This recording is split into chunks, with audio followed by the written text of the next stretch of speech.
You're watching ChillyBoy Productions. I'm Larry ChillyBoy Chilson, and this is our Pride Month review for Maurice. And today I am joined by a special guest, one of my fellow Denver Film Critics Society members, one of our co-chairs of the Denver Film Critics Society, from Geek Girl Authority and Piercing Cinema. Hi, Kim. Hello, thank you for having me. Well, thank you so much for joining me to talk about this 80s queer cinema staple. I've been doing this Pride Month for a few years now, and obviously this film is always on the list, and usually I kind of have people either pick or I'm like, I think we should do this. And this one has just never kind of gotten in there. And Right. then I think I saw you post about it just a couple months ago, and I bookmarked it in my head. And I was like, I'm going to circle back to Kim and ask if she wants to talk about that film for Pride Month. I was so excited when you mentioned that because I was doing a Hugh Grant series kind of tail end of last Oh. year. Wonka had started it, but I'm a Hugh Grant fangirl going back to Four Weddings and a Funeral. And then I rewatched this film for the first time in a few years, and I've revisited it a couple times, and I was really excited to talk about it when you mentioned this one. Well, if you're not aware, Maurice is a 1987 romantic drama set in the early 1900s that involves two men who find themselves entangled in a homosexual affair. But as the years go by, life begins to complicate their once seemingly happy affair, and they stray apart. The film stars Hugh Grant, as Kim just said, the lovely, dashing Hugh Grant, James Wilby, and Rupert Graves, as well as Ben Kingsley. And it is from the duo of Merchant and Ivory, who themselves also found themselves in quite the relationship together. Now, this is definitely one of the more iconic titles, I would say, just in general, for it's particularly like pre-2000s classic queer Mhm. cinema. Recently, we've been a lot more spoiled. We've gotten a lot more projects, a lot more quality, like prestige projects over the last several years. But this is one of those early ones that had the filmmaking behind it and was like kind of a prestige You project to itself. you And don't get much more cinema than Merchant Ivory. exactly, That's cinema. prestige. But it's actually one I had never seen Oh, until really? preparing for our review. And I've been wanting to see it so badly for so long. It just, as I said, kind of with the Pride stuff, one way or another, it kept slipping through the cracks. I Hmm. was so excited to finally check it out. Now, you mentioned you've had quite the journey with this film from your I have. early viewings to your most recent rewatch of the film. Talk about that journey.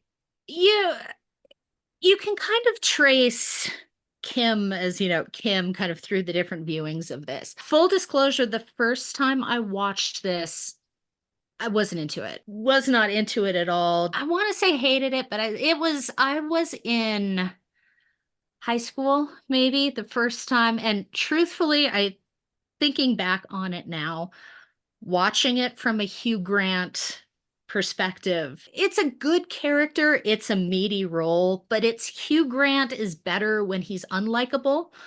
And I think he's very much, you go through a journey with his character in this film, and it's definitely a challenge. This film has done better for me having some age, having some perspective, being able to identify more with the James Wilby character and everything he's going through. But Rupert, from a fangirl perspective, Rupert Graves was big in college for me. And that was I did my next rewatch, and it was like, oh, hello, Scudder.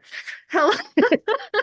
Well, hi. I Huh? was so What are focused you on doing Hugh here? Grant. Actually, sir, come to the front. Come on. So I think I've seen this 3 or 4 times now, and it's each time I see it, I like it just a little bit more each time. So it's really been, like you said, a journey. Yeah, so I went in obviously expecting kind of a lush period piece Hmm. starring a very dashing young Hugh Grant. But all I really knew that was that, and obviously that it was queer. So I actually Hmm. thought the character, as I was pronouncing it before watching the film, Maurice, was Hugh Grant's character. So I was shocked when I started watching. I was like, oh no, you're Same. not. You're not him. Okay. Hmm. And Clive is he's an interesting character because he's not unlikable.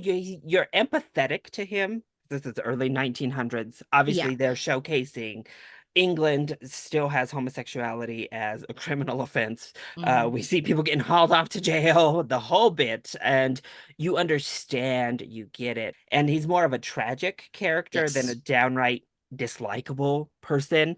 Sometimes you're frustrated from a 2024 point of view. You're like, Yeah. damn it, go with your heart. But you understand, you get it. And oh, I have to just say, the ending is just like what really sealed the deal for me loving this film is Hmm. that ending I thought was so good and impactful. It was both like really joyous, but also like longing and sad.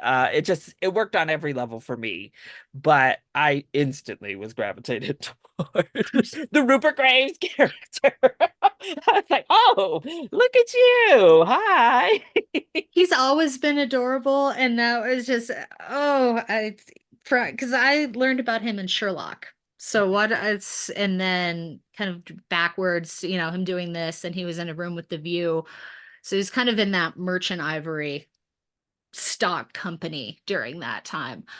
But you're completely right, and that is how this film has really changed for me, being able to watch it from a more adult perspective, and yeah, being able to step away from "What are you doing, Hugh Grant?" to appreciating the tragic nature of that character, because there's so much at play here, and you can see the push and pull that all of these characters face, what they have to do versus what they want to do, and what society deems they shouldn't be doing. And there's just so much in the unspoken silence, really, in this film. So there's a lot to just delve through. Obviously, we get into the early moments, like their initial just touches and their interactions before, Maurice just kind of like runs his hands through Clive's hair while they're sitting there. Just like, oh, like one of the most swoon-worthy moments of the entire film is just like in that room in that chair. Where And you're they're like, laying in the please. field. Oh gosh, yeah. And like, yes, you're also yelling, like, just kiss him. Like he's Yeah. like, no, I can't. Like, oh, it'll ruin us. Like this, you feel that tension from his character, Hmm. obviously, immediately.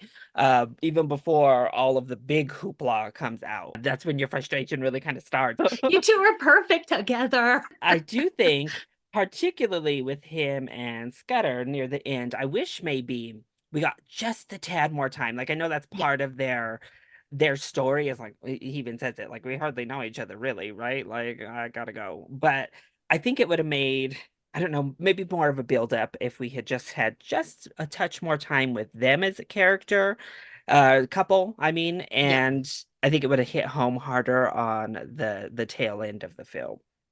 Agreed, completely. I was thinking that really this watch through as well. What struck me though, this is something I hadn't noticed the previous times, the cricket match. Oh, I'd say what about 75% of the way through the film. They're kind of starting to get to the Scudder stuff, but it's not 100% going. And the cross-cutting in that film, that sequence, kind of between Hugh Grant, between Rupert Graves, and then Hugh Grant's wife in the film. There's some brilliant, and especially between Wilby and Scudder, there's some real yeah. looks, and so much brilliant unspoken tension. But oh, that Rupert Graves performance, there should have been so much more.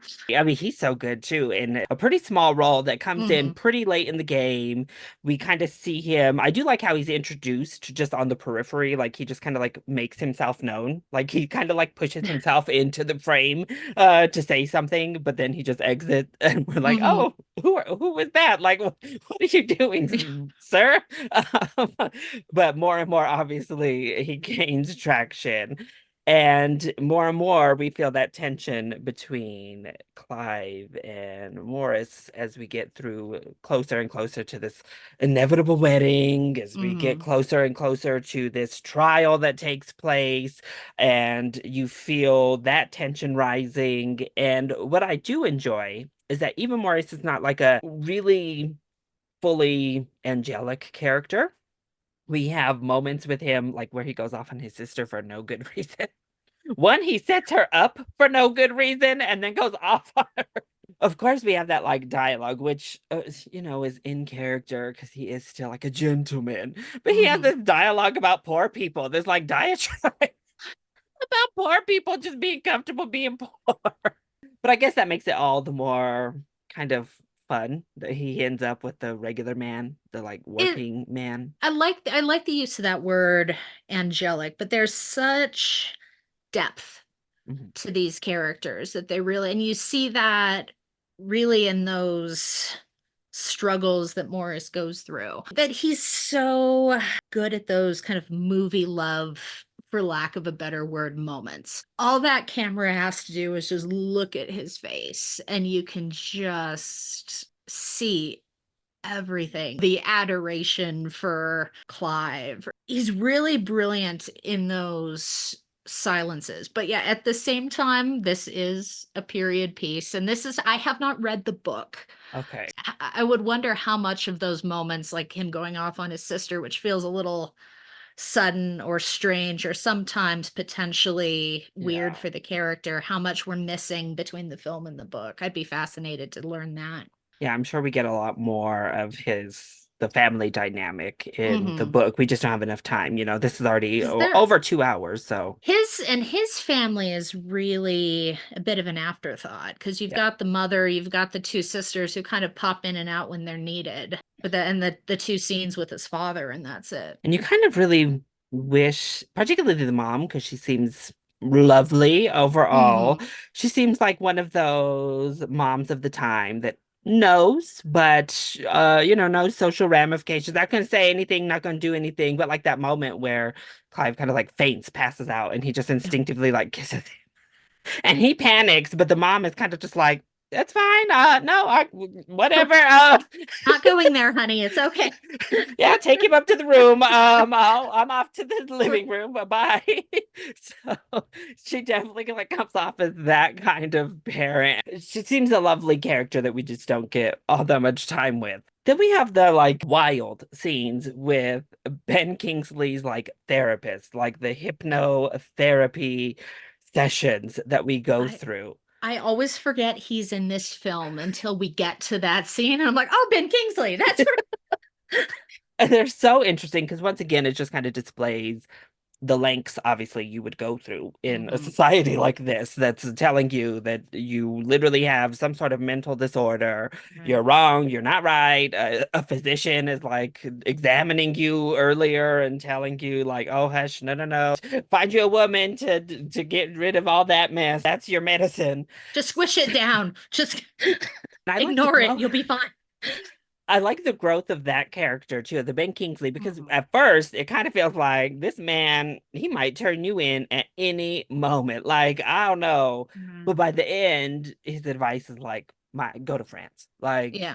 sir, this isn't the place for you. I don't think you're gonna change. Go somewhere where it's not criminal. Well, it's that growth too that Morris is going through at that time. The Yeah, realization he's coming to with Scudder that comes in such pivotal places at the end of the film where yeah. he's fighting against it. And the first time the Kingsley character says, you're subjectable, we might be able to do something. But then by that second time, he's deep into it with Scudder, and he's not suggestible anymore. He doesn't necessarily want to come out of Yeah. it. And that Kingsley character suddenly becomes sympathetic and it's just do you. Just figure it out. Do what you gotta do. Live your life, sir. So, even upon a rewatch, is there anything else that you feel the film maybe could have done better or issues you have with the film overall? Like I said, each time I've been able to grow with the film, and there's so much layered in there. That's really hard those first couple of viewings, or it needs, like I've said with other films, it needs that life experience. You need Yeah. to be able to wrap your head around what these characters are going through and that it's not something it wasn't anything I could necessarily wrap my head around when I was 15 years old. But, coming at it again, it's so powerful and there's so much that they went through, so much that's being described in this that, coming through in Forrester's book, I'm sure. We've hit on a lot of them already. Having Scudder have maybe a little more to do. He's such an afterthought for such kind of a prominent character at that end of the film.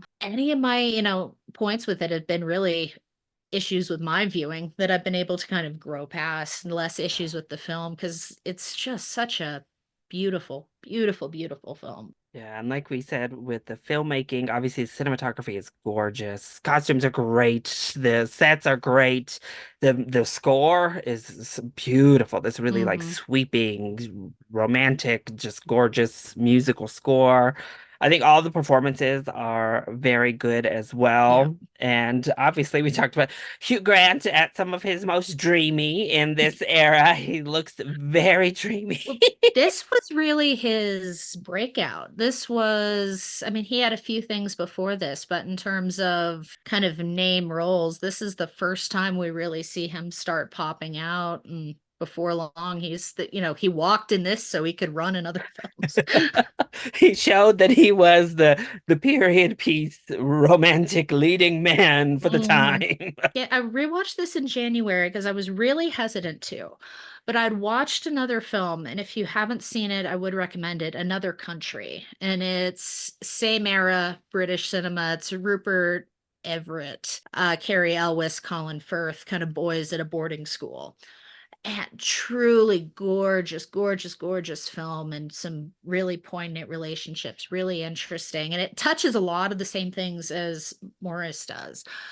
And I was thinking about it. I'm like, you know what? I have to watch this again. And I was shocked when I rewatched it. I was like, this is 10 times better than I remember it being the first time I saw it. I think it's definitely one that fits in really well. I would say even with like the 2010s kind of era Hmm. of queer cinema, just with the lusciousness, with the forbidden queer love that isn't fully forbidden, within the Hmm. scheme of things like Portrait of a Lady on Fire, something like that. Just a stunning, beautiful period pieces that really explore that and how people navigated that.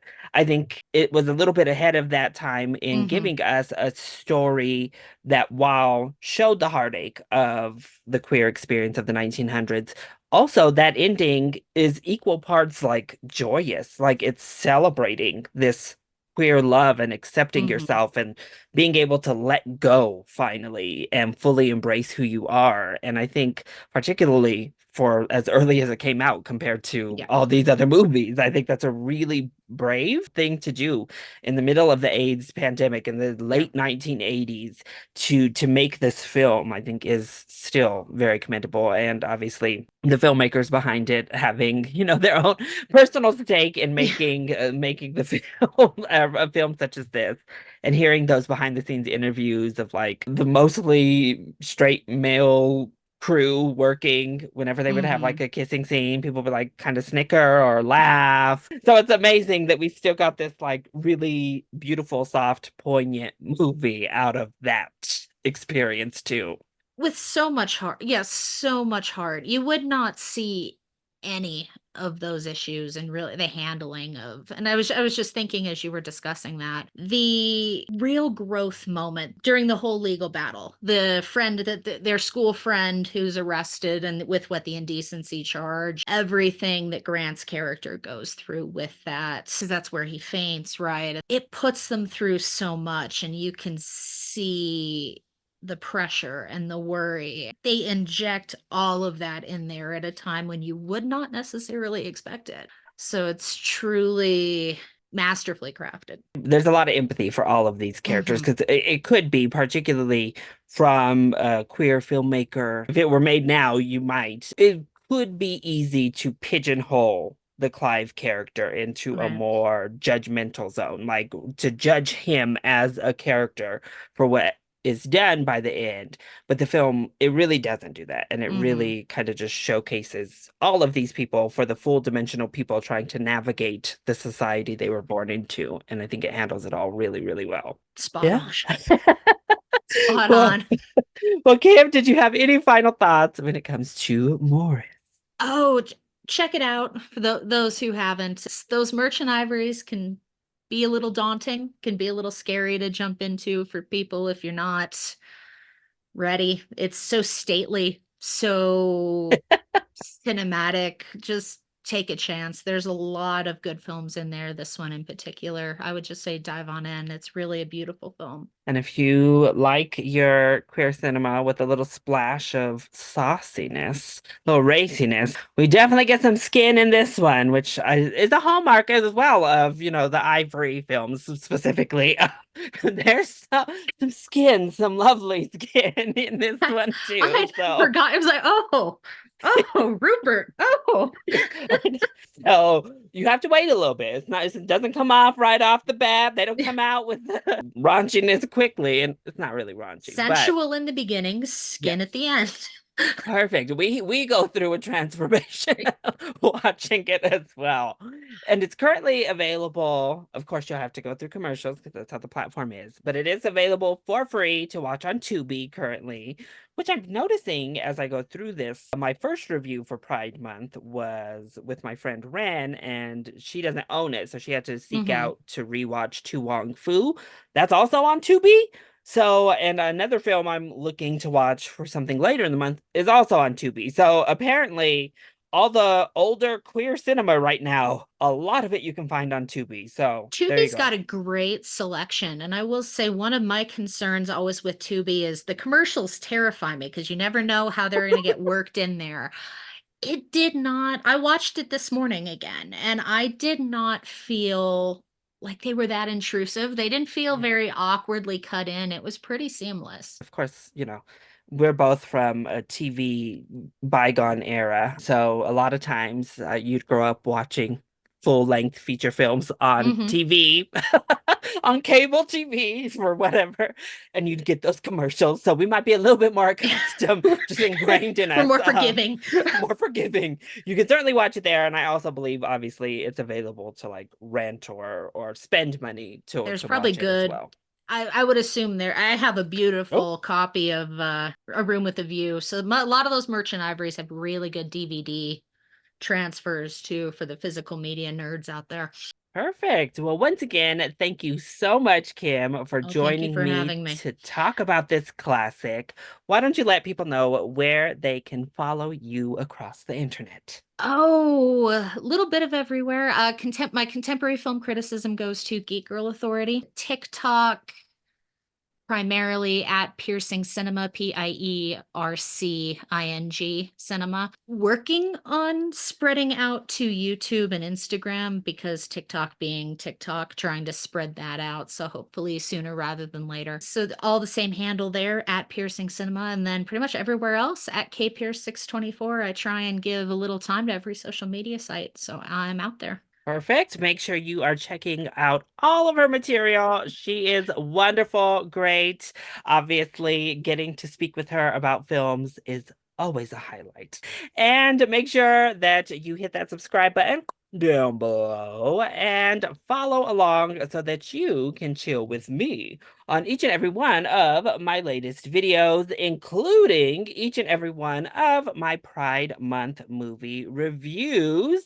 And of course, join in on the conversation. Have you seen 1987's Maurice? And what did you think of it if you have seen it? Do you also find it to be this beautiful kind of classic queer cinema, or are you still like Kim in her earlier viewings and you just don't quite get the hype? Let us know all of your thoughts and opinions either in the comment section down below, or as you heard, you can hit both of us up across social media platforms. I love you all so much for your continued support. Mwah! Thank you for watching, and we'll see you next time. Bye.